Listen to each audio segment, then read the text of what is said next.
दोस्तों, कैसे हैं आप लोग। आज ही मैं नर्सरी स्कूल छोड़ के आ रही हूँ।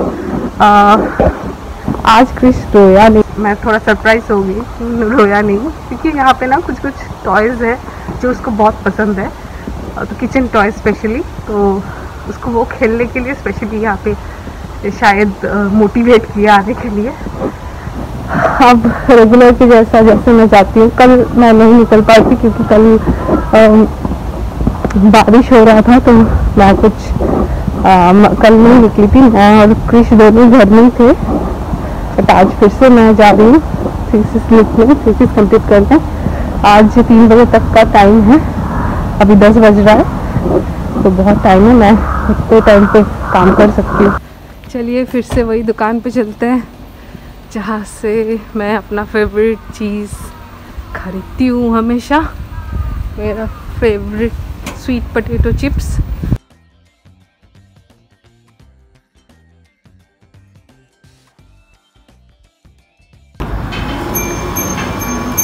तो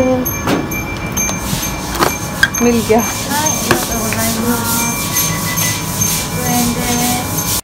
चलो हो गया, मिल गया मेरा सामान। आज धूप भी अच्छा खिला है,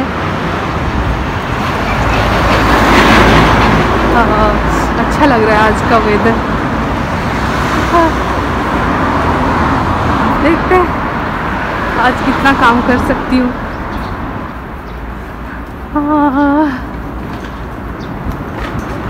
सुबह सुबह माइंड फ्रेश, काम करने का फुल एनर्जी रहता है। आप लोग तो सोच रहे होंगे ना कि मैं पीएचडी थीसिस यहाँ पे क्यों लिख रही हूँ। एक्चुअली क्या है ना, मैं पीएचडी कर रही हूँ आईआईटी हैदराबाद से, बट मेरा जब काम सब ऑलमोस्ट एक्सपेरिमेंटल काम ख़त्म हो गया, लिखने का काम था, तब मेरे गाइड ने मुझे परमिशन दे दिया था कि तुम अपने हस्बैंड के पास जाके थीसिस लिखने का काम कर सकते हो।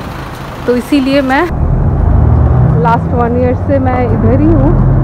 तो पेंडेमिक की वजह से अभी तो इंडिया वापस भी नहीं जा सकती मैं।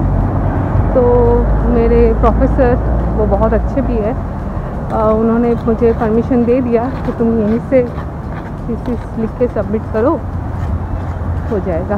हम बस इसीलिए नेचर में बैठ के काम करना बहुत अच्छा लगता है, उसमें मुझे थोड़ा सा पॉजिटिविटी भी आता है, थोड़ा मोटिवेशन भी मिलता है लिखने के लिए।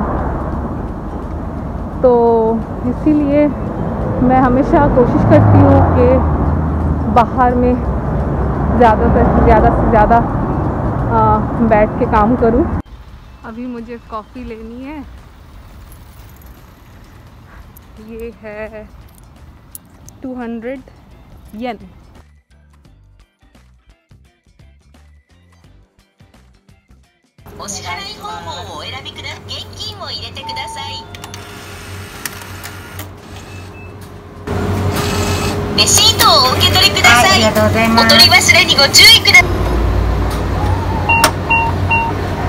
बन गया मेरा कॉफ़ी। ओके, बन गया मेरा कॉफ़ी। अब चले, आज आपको दूसरे रास्ते से लेके जाते हैं पार्क में। ओके चलिए, मस्त पार्क, चलो बैठते हैं। आपको थोड़ा ऑड लग रहा है ना, सब लोग सोचते हैं कि क्या आउटडेटेड है लड़की, but I think I am quite advance काम में होना चाहिए, प्रोग्रेसिव माइंड होना चाहिए काम में, बट अपना जो रूट है ना वो एकदम देसी होना चाहिए, देसी। और मुझे ये सब गाना, ये सब चीज़ मुझे बहुत बचपन का याद दिलाता है, जो मुझे बहुत सुकून मिलता है। एक्चुअली अभी का लाइफ तो इतना फास्ट हो चुका है, सब लोग अपने अपने प्रॉब्लम में जूझ रहे हैं। जिससे तो बात करो, कुछ ना कुछ प्रॉब्लम है, कितना भी बड़ा हो जाए, कितना भी बड़े कॉलेज में जाए, कितना भी बड़ा जगह पे काम करे हुए बहुत सारे लोग मेरे सर्कल में है, तो सबको कुछ ना कुछ प्रॉब्लम है। They are not 100% happy, but ये हैप्पीनेस ढूंढना पड़ेगा इनके बीच में ही, क्योंकि that is the only way you can move ahead in your life. Difficulties life में तो आएंगे ही, प्रॉब्लम तो आएंगे ही, बट फिर भी हम लोगों को उसको किक मार के साइड करके फिर आगे निकलना है। ओके, चलो अभी काम कर लेते हैं। ओके,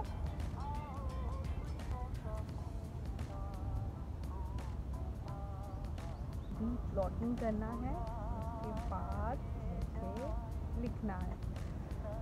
थोड़ा सा सेटिस्फेक्शन है कि थोड़ा सा काम हुआ है, स्टेप बाय स्टेप चल रहा है काम।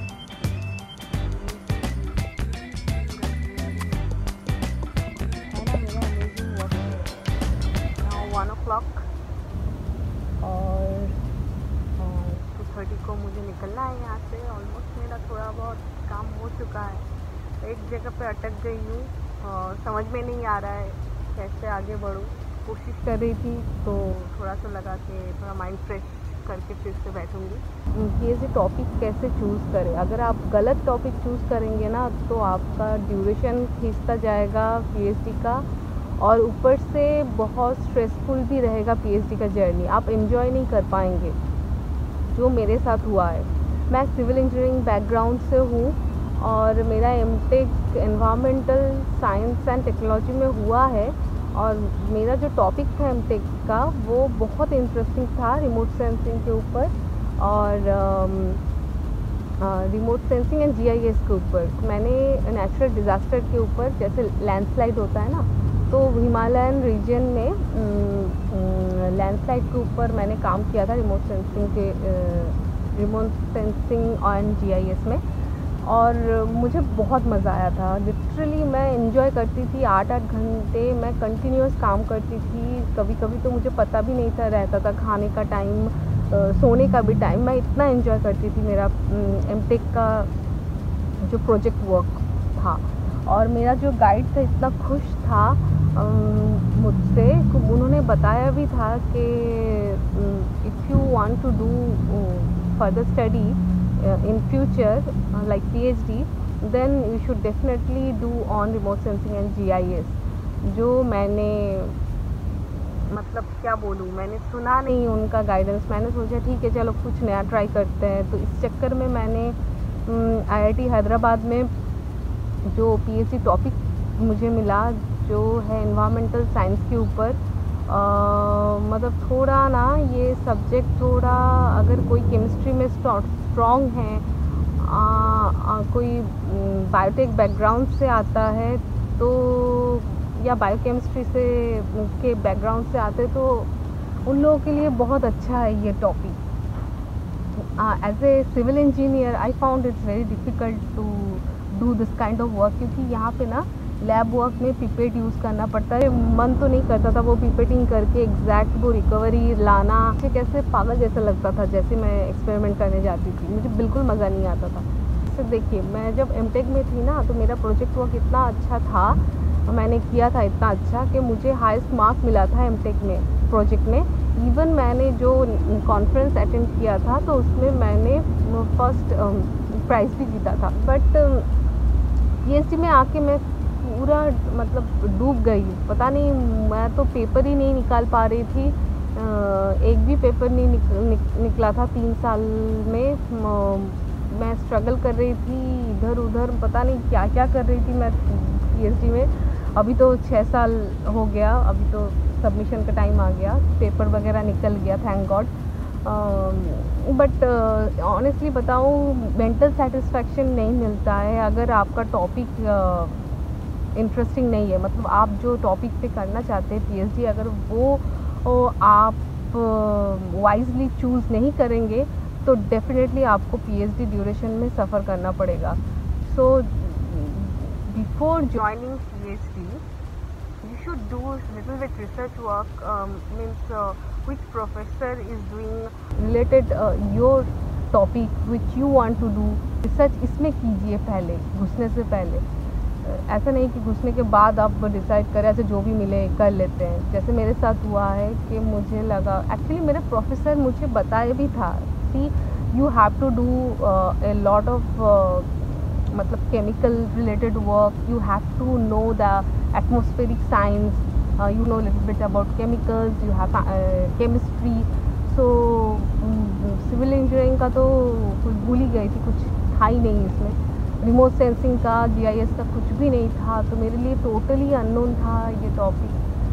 वैसे भी जैसे भी करके स्ट्रगल करके मैंने निकाल तो लिया, बट फ्यूचर में पता नहीं मैं इसी टॉपिक में फर्दर अगर पोस्ट डॉक भी करना चाहूँ या जॉब भी करना चाहूँ तो इस टॉपिक में शायद मैं ज़्यादा प्रोग्रेस ना कर पाऊँ, तो मैं नहीं करूँगी इसमें फर्दर वर्क। जो मेरा एमटेक का स्टडी था वो मुझे बहुत इंटरेस्टिंग लगता है स्टिल नाउ, वो उसका काम मुझे अभी भी याद है। तो शायद फ्यूचर में अगर मैं कोई काम करूँगी तो उस बेसिस पे करूँगी, एमटेक के प्रोजेक्ट के बेसिस पे करूँगी, या जो जॉब मिलेगा तो सिविल इंजीनियरिंग और रिमोट सेंसिंग और जीआईएस के ऊपर अगर कोई मिलेगा काम तो तभी करूँगी।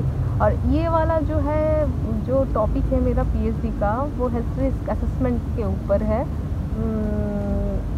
ये मुझे, हाँ डेफिनेटली मुझे नॉलेज तो मिला बहुत, कैसे ये काम इसका काम करना है, कैसे एनालाइज करना है। ये बहुत हेल्पफुल है आज के जो टाइम है, जो पेंडेमिक टाइम चल रहा है, इस ड्यूरेशन में ऐसा स्टडी बहुत इम्पॉर्टेंट है। बट शायद मेरे लिए नहीं है वो टॉपिक इतना हेल्पफुल।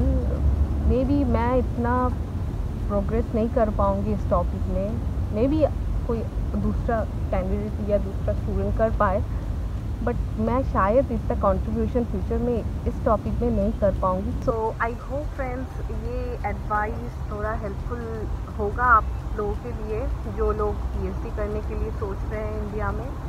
तो जो मतलब चूज़ योर टॉपिक वाइजली।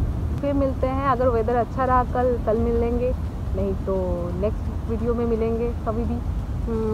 तब तक के लिए आप अपना ख्याल रखिए।